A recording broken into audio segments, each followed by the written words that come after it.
Welcome back, dear listeners, to Empires of India, from Mughals to the British Raj. If you've been following us, you know we just wrapped up the turbulent story of the Mughal decline. And today we're moving into an equally riveting chapter, the arrival of the British East India Company.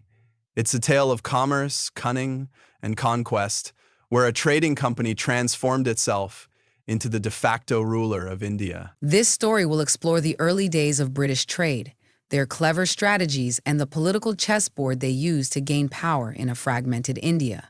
So buckle up. This chapter is going to be eye-opening. Let's start at the beginning. When did the British first arrive in India? The British East India Company was established in 1600 during Queen Elizabeth I's reign. They arrived in India in 1608, with their first ship docking at Surat in Gujarat. Oh, so they weren't the first Europeans here, were they? Not at all. The Portuguese had already established a stronghold in Goa, and the Dutch and French were also vying for control of Indian trade. But the British played the long game. Ah, the long game.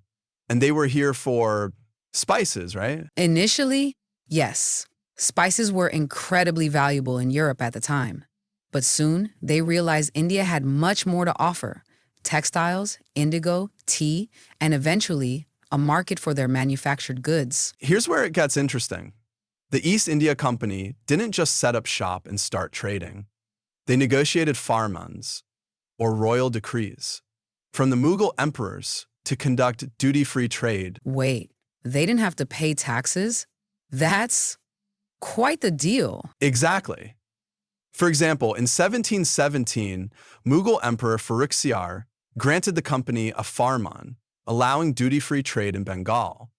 This gave them a massive edge over local merchants and other European rivals. Clever. They were already positioning themselves as more than just traders. Yes, but their ambitions didn't stop there. They started building fortified trading posts, like Fort St. George in Madras and Fort William in Calcutta. Ah, so they were slowly militarizing under the guise of trade. Very strategic. Now, we know the Mughal Empire was in decline by the 18th century. How did that play into the company's hands? Brilliantly, I'd say. The political vacuum created by the weakening Mughals allowed regional powers like the Marathas, Nawabs of Bengal, and the Nizam of Hyderabad to rise. The British exploited these rivalries. Divide and conquer, right? Exactly. They aligned themselves with some regional rulers while opposing others, using military force and diplomacy to gain more control. A perfect example is the Battle of Plassey in 1757. Ah, the infamous Plassey. Wasn't that the turning point for British dominance in India? It was. Robert Clive, leading the East India Company's forces, defeated the Nawab of Bengal, Siraj-ud-Dawla, thanks to treachery by his general, Mir Jafar. Oh, Mir Jafar, the original Gadar traitor. His betrayal handed Bengal to the British on a silver platter. And Bengal was the wealthiest province in India at the time.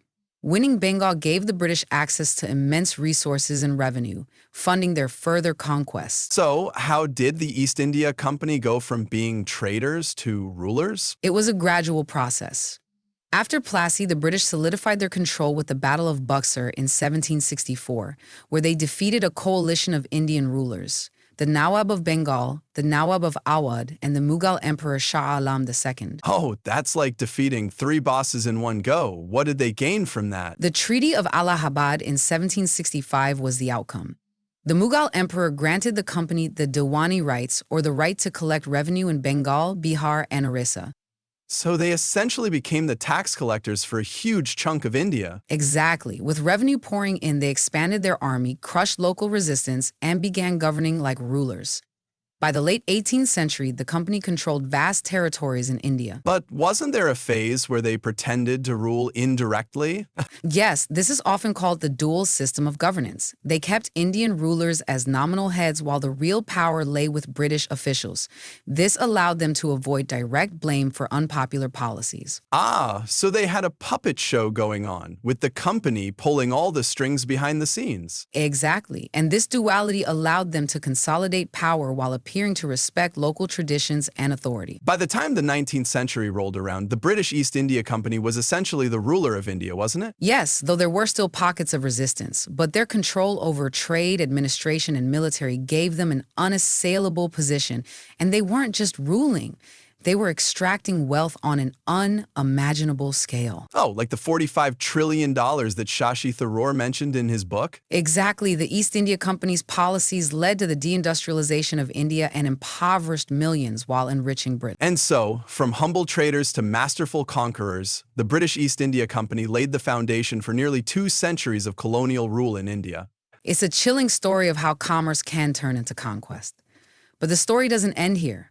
In our next chapter, we'll dive into the impact of British rule on India, from the economic drain to cultural disruptions and everything in between. Yes, so stay tuned with us at Westferry Times as we continue to explore the rich and complex history of India's empires. We've got more exciting chapters lined up for you. And don't forget to share this podcast with your friends and family.